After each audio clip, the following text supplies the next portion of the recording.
At dahil nga hindi naman ako masyadong busy nung nakakaraang araw, tumulong na nga akong mag-change oil dito kay Beetle. Hindi ko nga alam kung nakatulong ba ako o nakatagal pa lalo.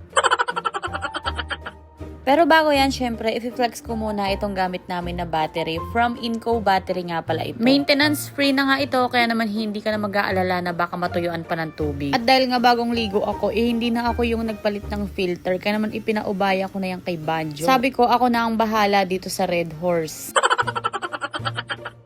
Ay talaga naman, napakabisa. Kapag ka nga ganito ng ganito yung pag-change oilan ko, baka araw-arawin ko na.